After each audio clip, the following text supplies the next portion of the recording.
बिस्मिल्लाहिर्रहमानिर्रहीम अस्सलातु वस्सलामु अलैका या सय्यदी या रसूल अल्लाह अस्सलातु वस्सलामु अलैका या सय्यदी या हबीब अल्लाह।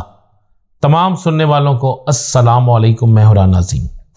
पाकिस्तान की सियासत में इंतखाबात के हवाले से हमेशा कोई ना कोई चीज़ मुतनाज़ रहती है और अभी पाकिस्तान की सियासत में सबसे ज़्यादा शोर और सबसे ज़्यादा मामला जो चल रहा है वो सेनेट के इलेक्शन का चल रहा है।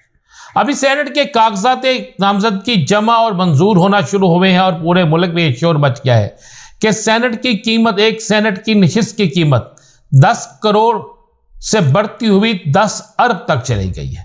पाकिस्तानी कौम जहां पर हर तरफ भूख इफलास के डेरे हैं, वहां पर वोट की कीमत, एक सेनेट की नशिस्त की कीमत अरबों रुपए हो चुकी है।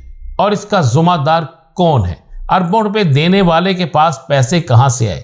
वो पैसे कौन लेकर आता है? पैसे कौन देता है? फिर वो पैसे देने के बाद, जीतने के बाद क्या वो कौम की खिदमत करेगा या नहीं? ये चीज़ें तो बड़ी क्लियर और साफ है।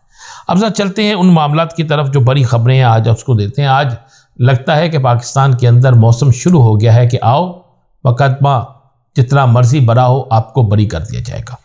हसन नवाज, हुसैन नवाज जो है उनके मुकदमात में उन्हें बरी कर दिया गया है। वो मुकदमा जिसकी बड़ी गूंज थी, वो मुकदमा जिसके हवाले से कई दफ़ा हसन नवाज, हुसैन नवाज ने यह कहा था कि हम पर पाकिस्तान का कानून लागू नहीं होता। कई दफ़ा कहा गया था कि हम पाकिस्तान में इन मुकदमात का सामना करने के लिए तैयार नहीं है।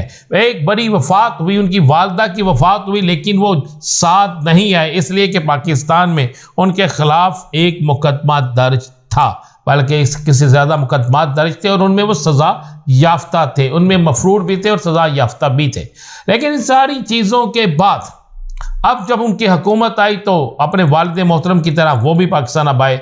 चंद दिन हुए पाकिस्तान आए हुए, आज उनको बड़े अहम तरीन मुकदमात में बरी कर दिया गया। जबकि दूसरी तरफ जहां पर उन्हें बरी किया गया वहीं पर सबसे पहले मैंने खबर ब्रेक की थी और मेरी ही 3 दिन पहले का व्लॉग आपके पास सामने मौजूद है, जिसमें मैंने ये वाज़ेह तौर पे कहा था कि बड़े मियाँ साहब लंदन जा रहे हैं और पहले वो उम्रे की सआदत हासिल करेंगे। उम्रे की सआदत हासिल करने के बाद वो लंदन चले जाएंगे। उनका मकसद पूरा हो गया है।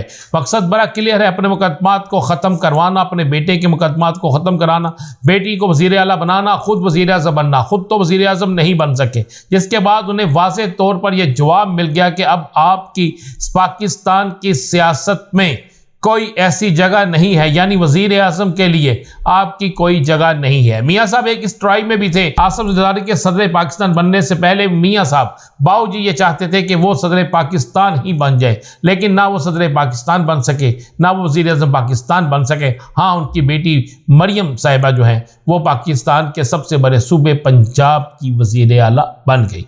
अब मियाँ साहब के बेटे भी आए, उनके केस भी ख़त्म हो गए और मेरे पास जो मैंने सबसे पहले खबर ब्रेक की थी वही खबर आपको उसकी अगली जो हकीकत है वो आपके सामने लाना चाह रहा हूँ कि हसन नवाज, हुसैन नवाज मुकदमात को क्लियर करवाने के बाद जाती उमरा में एक मीटिंग में उनके दरमियान ये चीज़ें फाइनल हो चुकी है कि अब मियाँ साहब दोबारा लंदन में जाके स्टे करें और मियाँ साहब लंदन में ही रहेंगे। और इसलिए अब सबसे पहले वो यहाँ से उम्रे की सआदत हासिल करने के लिए जाएंगे। उम्रे की सआदत हासिल करते ही और वहीं से वो इलाज और अपने इलाज और चेकअप के लिए लंदन चले जाएंगे और लंदन से वो कभी कभार पाकिस्तान का दीदार करने या पाकिस्तान का विज़िट करने या पाकिस्तान में किसी मामले को देखने के हवाले से आएंगे। लेकिन कुछ ज़राए इस बात के हवाले से भी बड़ी अहम तरीन पेशन गोई कर रहे हैं और वो पेशन गोई ये है कि बड़े मियाँ साहब के लंदन जाने के बाद कहीं बड़े मियाँ साहब वहाँ जाकर फिर दोबारा अपने पुराने स्टाइल पे, अपने पुराने बयानिए पे और अपनी पुरानी चीज़ों पर ना आ जाएं और जिससे दोबारा मुस्लिम लीग नून के लिए एक बड़ी मुसीबत खड़ी ना हो जाए। क्योंकि बड़े मियाँ साहब शदीद तरीन नाराज़ हैं। बड़े मियाँ साहब के अंदर एक गुस्सा भरा हुआ है और बड़े मियाँ साहब किसी सूरत में भी ये नहीं चाहते कि उनको उनके साथ जो कमिटमेंट की गई थी उसे तोड़ा जाता।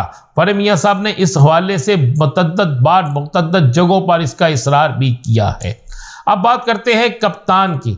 तहरीक इंसाफ के सरबराह की। तहरीक इंसाफ के सरबराह 2 मुकदमात में बरी हुए हैं। ये दोनों मुकदमात उन पर दर्ज थे। उनका बरी होना इस बात की दलील है कि आने वाले दिनों में कोई मजीद बड़ा अपसेट होने जा रहा है। आने वाले दिनों में मजीद मुकदमात में उन्हें रिलीफ मिलने जा रहा है। आज जिस तरह साइफर केस की समाअत हुई और साइफर केस की समाअत के दौरान जिस तरह सफदर जो उनके वकील थे उन्होंने जिस तरह दलाइल दिए और उसमें जिस तरह FIR के अंदर नकाइस निकाले, जिस तरह उन्होंने पूरे के पूरे सिस्टम को बेनकाब किया जो FIR के हवाले से सिस्टम था, और साइफर में जिस तरीके से chief justice Islamabad high court के मौजूद चीफ जस्टिस साहब के रिमार्क्स आए और जिस तरह चीज़ें खुली, उससे बिल्कुल वाज़े होता है कि साइफर भी गया, बल्कि साइफर बढ़ गया, साइफर उड़ गया, साइफर ख़त्म हो गया। कोई भी लफ्ज़ आप इस पर लगा सकते हैं। साइफर का किस्सा भी ख़त्म होने वाला है।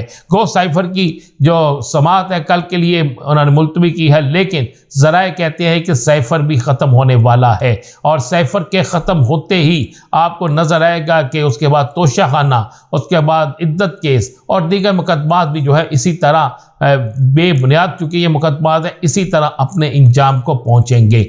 मेरे पास अहम तरीन ज़राए से ये इत्तला है कि सरबराह तहरीक इंसाफ के हवाले से कई अहम जगह पर होने वाली गुफ्तगू में यह कहा गया है कि उन पर बनने वाले मुकदमात ही उनको ताकतवर बना गए हैं। उन पर बनने वाले मुकदमात ही सारी कौम को नज़र आ रहा है कि वो मुकदमात ठीक नहीं हैं और इसी वजह से कौम की तमाम तर हमदर्दियाँ उनके साथ हैं और इंतखाबात में इसीलिए तमाम के तमाम अंदाजे गलत साबित हो गए और लोगों ने खुल डुल कर इंतहाबी निशान ना होने के बावजूद भी, यानी बल्ले का निशान ना होने के बावजूद भी लोगों ने उनको खुलकर वोट दिया।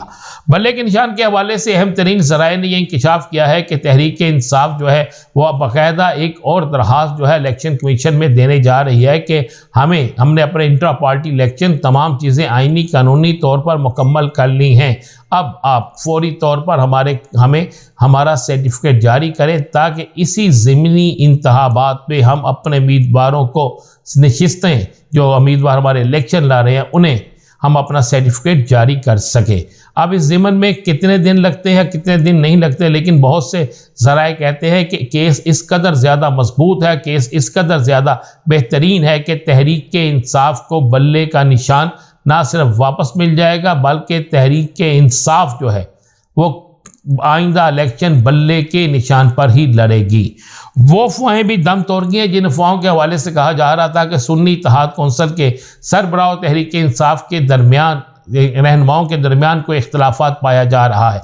ये इख्तलाफात किस कदर ज़्यादा था किस कदर कम था, इस हवाले से बेइंतहा चीज़ें जो थी वो वायरल हो रही थी, लेकिन दोनों इतराफ़ से खुल के बयान आने के बाद ये अफवाहें भी दम तोड़ की हैं। लेकिन आने वाले दिन बड़े अहम तरीन दिन ना क्या होगा इस पर बताएंगे आपको अगले व्लॉग में। इजाज़त दीजिए, अल्लाह हाफ़िज़।